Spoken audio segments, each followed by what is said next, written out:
the first scream came from the woods. A sharp, ragged cry that cut through the calm of the autumn afternoon like a knife through silk.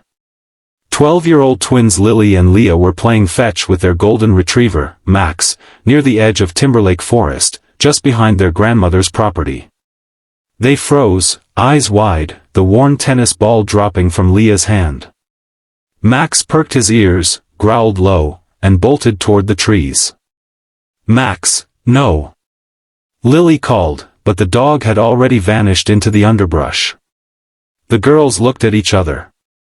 Their grandma always warned them never to go too deep into the woods.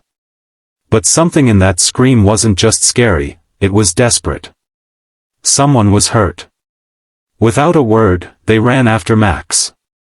The leaves crunched underfoot, branches whipped against their faces, and their hearts pounded harder with every step. Then they saw him. A man, bloodied, face pale, a gun holster hanging limp from his side. He lay slumped against a tree trunk, eyes fluttering open and shut. A dark crimson patch spread across his uniform. Max stood beside him, barking furiously. "He's a cop," Leah whispered. "Lily, he's dying." The man's lips moved. A faint whisper, "Help, me." Lily dropped to her knees beside him.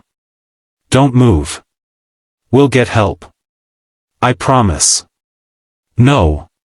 "Phone, radio, gone," the officer rasped. His badge read, Sergeant D. Hayes. He grimaced, clutching his abdomen. The girls had no cell service this deep in the woods, and the officer's own radio had been smashed, either in a struggle or a fall. Leah's eyes filled with tears. "We have to do something now, Lily." Lily's mind raced. "Okay. You stay with him. Keep him awake. I'll run back. Max can help me find the fastest path." "No," the officer whispered.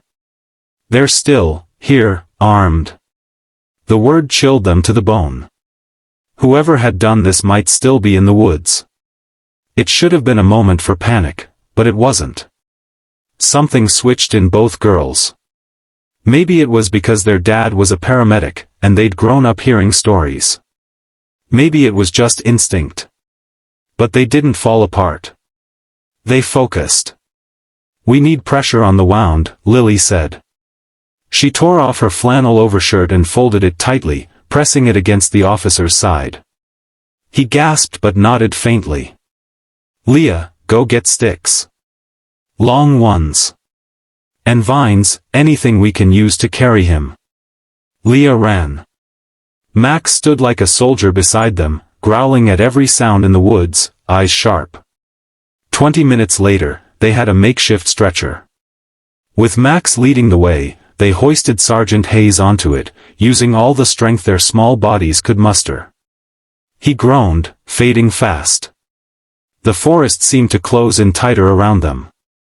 Every snap of a twig sent adrenaline surging through their veins. But they didn't stop. Half a mile in, the worst happened.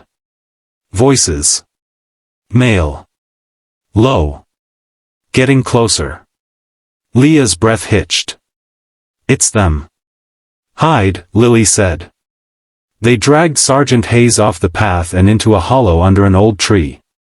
Covered him with brush, leaves. They lay flat beside him, Max nestled between them. Footsteps.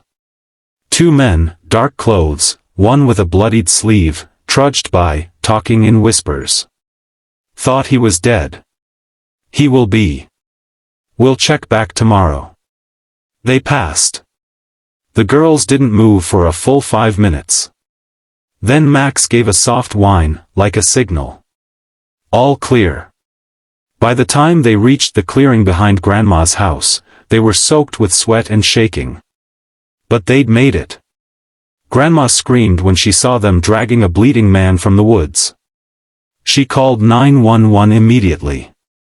Paramedics arrived minutes later. Officers followed, weapons drawn, storming into Timberlake Forest. Sergeant Hayes was alive, but barely. 3 days later. The girls stood outside the hospital room, hands clutched, staring through the glass. He was awake. Bandaged, pale, but smiling. Chief Romero came up behind them. You two saved a man's life. An officer's life. You didn't just call for help, you were the help. You faced danger and didn't back down. That kind of bravery, we don't see that every day. Leah looked at Lily. We just couldn't leave him. The chief smiled. No, you couldn't.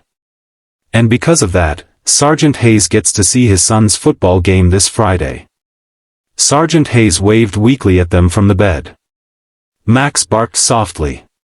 What came after? The two men who attacked Sergeant Hayes were captured within 48 hours. Turns out he had stumbled across a drug operation in the forest while off duty, tracking a missing hiker. They shot him and left him for dead. But they hadn't counted on two brave girls and their loyal dog.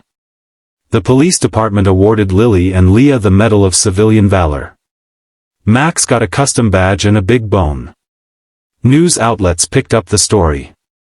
Twin heroes and their dog save cop's life.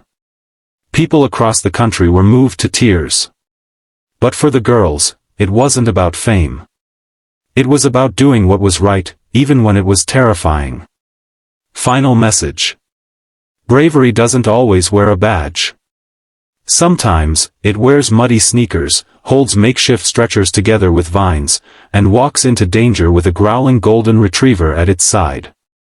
Lily, Leah, and Max reminded the world that heroism comes in all sizes, and sometimes, the smallest voices carry the loudest echoes. And that day, their echo saved a life.